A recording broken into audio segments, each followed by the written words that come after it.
هنا القاهرة. حذر فزر طبخين ايه؟ تحب اعمل لك عدس بالليه؟ طب كرش، طب بنبار، يبقى لحمة راس. في مشنكح؟ لا عايزين كباب وخضار سوتيه.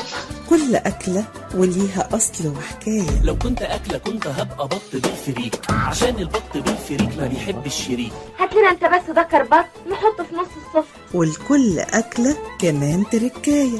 اللي بيحطي بالطين على الوش مش بيضة واحدة. والأصل مصري عنده السر في الخلطة. مستعد أعمل لك طبق فول مجمد أطعم وألذ من ديك رومي. أصل الأكلة مع خبيرة التغذية الدكتورة منال عز الدين. دي وجبة متكاملة فيها كل العناصر الغذائية. والشيف مريم زرن. ما تنساش الصلاة طاق. أمان.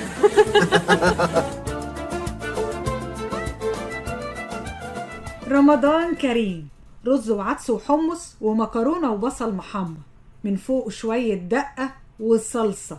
الطبق ده طبق من أطباق السعادة، طبق الكشري اللي ليه مكانة كبيرة في قلوب ملايين المصريين. سلام على طبق الكشري وعليه دقة وصايا، والشاي أنا بشربه كشري وبحبه في كوباية. طبق الكشري واحد من أهم أطباقنا الوطنية.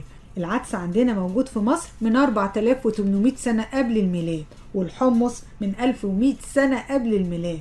أمال الرز المصريين عرفوه في زمن الفتح العربي ودخول العرب مصر، يعني الفراعنة ما كانش عندهم فكرة بالرز ولا عمرهم شافوه ولا دقوه. والصلصة اتعرفت أواخر القرن ال19، والمكرونة دخلت في أواخر القرن ال19.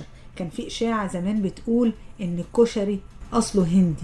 هو الخلط ده جه من فكرة خلط البقول بالحبوب اللي موجودة في ثقافات كتيرة جدا حول العالم، ولكن وصفة الكشري المصري دي احنا بس اللي محتكرينها. الكشري مصري 100%. هات لنا أبو دقة وكتر الشطة. هأكلك أحلى طبق كشري. هنقول النهاردة وصفة الكشري بطريقة سهلة جدا ومش اقتصادية وبس، لا ما فيهاش كمان مش هنغسل مواعين كمان هنعمل كشري. دي أهم حاجة.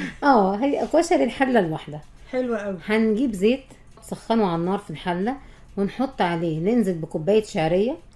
اول ما تبتدي تتحمر احط كوبايتين رز، وبعدين اقلب شوية معاها وهحط كوباية مكرونة حلق مرمرية. الكشري بيقبل اي مكرونة.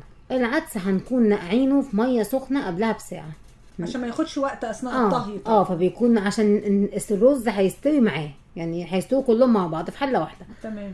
وهنحط العدس بعد ما نكون نقعناه ساعة، هنحطه على الرز والشعرية والمكرونة كل ده في حلة واحدة كله على بعضه، ونحط عليه مية وملح وفلفل وكمون، والمية تكون مغطياه على بسيط، ما نكترش عشان ما تعجنش معانا. ايراد فوق الرز مش اكتر من كده. وبعدين هنعمل الدقة. بنجيب معلقة توم مفروم، معلقة زيت، حبة خل، ليمون، ملح وفلفل، ونحطها اللي هي الدقة البيضة اللي بالخل. ما هي دي التركاية اللي بتخلي ريحة الكشري جايبة لآخر الدنيا. بالظبط. ولو عايزين نعمل الصلصة بنضرب 4 حبات طماطم. طبعا لازم نعمل صلصة. أيوة طبعا من غير صلصة.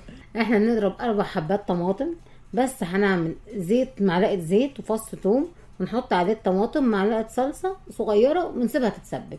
احنا دايما بنقلل في الصلصة عشان انها تبقى حاجات طبيعية اكتر. وبعدين هنعمل بقى البصلة. الحمص هنكون طبعا سلقينه من قبل كده. طبعا. والبصلة هنعملها بطريقتنا اللي احنا عرفناها، هنقطعها مربعات صغيرة في ملح في دقيق ونشا، وبعدين نحطها في الزيت.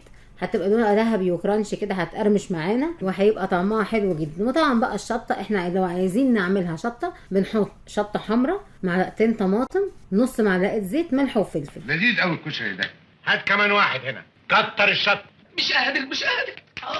ما تشربش ميه كتير هتقلبك زياده. توكلني شطة، أنا بتاع شطة. ناس كتير عندها اعتقاد ان الشطة دي ضارة على صحتنا، مع انها سبحان الله ليها قيمة غذائية مرتفعة، وعايزه اقولك انها مفيده كمان يا مريم لصحه الجهاز التنفسي، ولكن ما نكترش منها عشان ما تتعبش الجهاز الهضمي. الكشري بالوصفه اللي انت قلتيها دي وصفه صحيه جدا طبعا، فهي وجبه اقتصاديه متكامله، قيمتها الغذائيه مرتفعه جدا، مصدر للطاقه، في نفس الوقت شهيه وكلنا بنحبها. بس نصيحتنا للساده المستمعين بلاش الكشري في رمضان لانه ممكن بيزود شويه الشعور بالعطش. اكتبوا معانا الوصفه وخلوها عشان نعملها في العيد. كل سنه وانتم طيبين، العيد على الابواب، ونصيحتنا ليكم ناكل وما نكترش، وفي صحتنا ما نفرطش. مش مهم تاكل غالي او رخيص، المهم انك تتمتع بالاكل. أصل الأكلة. دكتور نظيرة كلمة إخراج رانيا مجدي. كان نفسي اعزم اصحابي مش ياكلوا ويتفرجوا بس.